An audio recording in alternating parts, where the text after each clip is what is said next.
Hello YouTube, this is One Legged Prepper, and I wanted to give you the basic run through Down and Dirty on the 15 items that the uh, Red Cross recommends that you have in your house.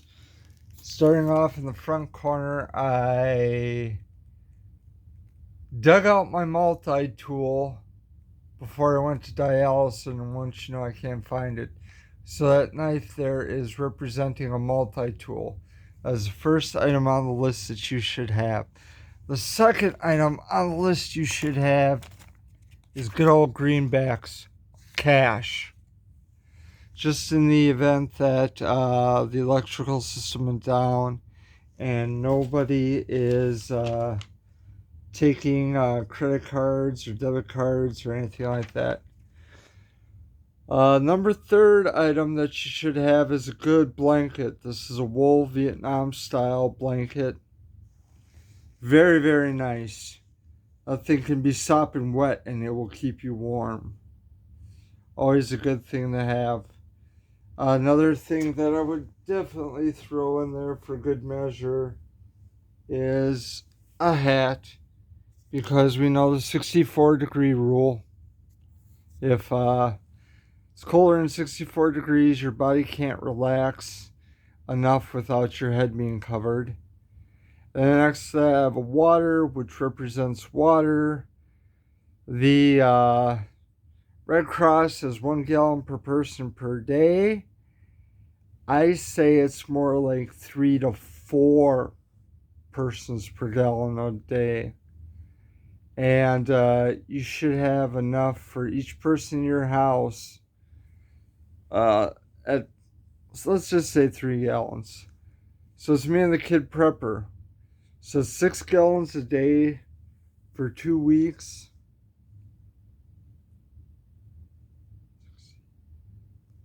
Just doing a quick math in my head in here, and my quick math in my head here.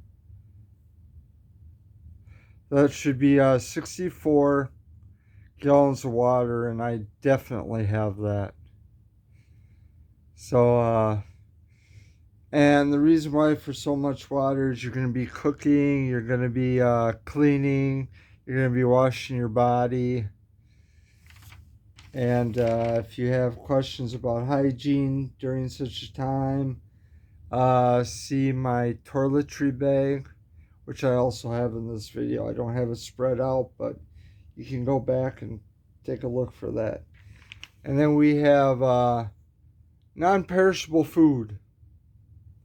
Canned goods. I definitely have an extra can opener. Of course, I forgot to put that in the video, but can opener, so that it's easier to open a canned good. With my Apple One makes a great jar opener with a hammer, but the problem is oftentimes there's slippage on the can. So anyway, and then have things like fruits, quick carbs and stuff like that. All that good stuff, just in case you need it. And then over here we've got batteries, flashlights, and a crank radio. These are recommended that you have so you can know if there are any weather bulletins, any emergency situations that you need to get out of Dodge. You will know that flashlight with batteries. I've got a headlamp in there. I've got a traditional flashlight.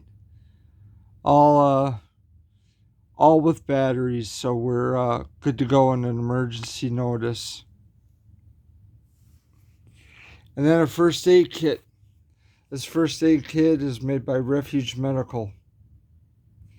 That is a Bear IFAK. I will be doing a video on that probably as soon as I get done with this one. But good first aid kit. People recommend you just get a boo-boo kit. Yeah, no. Because what happens if your house comes down on you and you got a crushed arm that you're bleeding to death? You've got 90 seconds to get a tourniquet in place or you're dead. And I don't know about you, but I prefer being alive. And then next to that, I have a prescription bottle. They recommend that you have 7 days of prescriptions set aside for an emergency situation just in case you need it. That would be everything. If you have insulin and stuff like that that needs to be refrigerated, you're going to have to figure out how to refrigerate all that stuff. And over here I have my toiletry bags. I got toothbrush, moist wipes for cleaning my body in a quick situation, toothpaste, toothbrush, soap, shampoo, compacted toilet paper, all that good stuff. And then we got my driver's license, documentation, have all the important papers, insurance card, documentation, what marriage certificates, all that good stuff. Be nice to have an emergency situation, just in case you need to prove who you are, what you own, and all that. Deeds to houses and all that. And then next to that, I have a charger cord, just in case I need to charge my phone. Keep everything all running and good. And then next to that, I have a list of contacts. We have become so dependent upon the cell phone and the grid that if our cell phones go down, I don't even know my mom's number. I can tell you what her old phone number was, 715-369-2926. And, but ever since I got a cell phone, I haven't had to. We've become very, very lazy. And we need to not be lazy. And then maps of your area. I've done a video on studies and the things you should know about your area. Know how far it is to the grocery store. Know how far it is to the lake or the watering hole. But then again, if you keep 60 some gallons in your house, whatever you need, you don't need to be going down to the watering hole. Because traditionally, that's where all your predators hunt, is the watering hole. Because everybody has to come and get a drink. Water and food can be weaponized against you. Don't let it happen.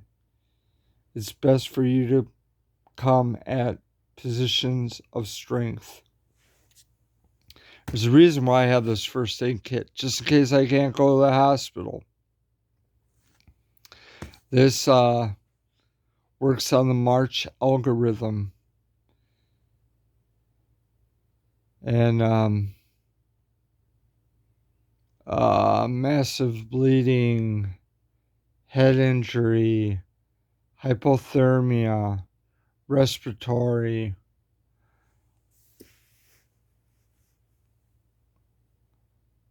all the good stuff.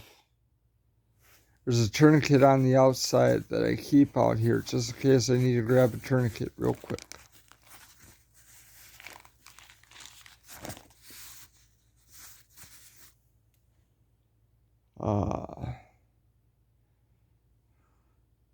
Well, as always, YouTube, I'm going to ask you now, if you think there's something that the Red Cross has missed or I haven't covered properly, please feel free to let me know in the comments section. Remember, the people in the comments are your brothers and sisters. Be respectful to them. As always, YouTube, if you found this video useful, please feel free to like, share, and subscribe. As always, this is a one-legged prepper out. God bless you.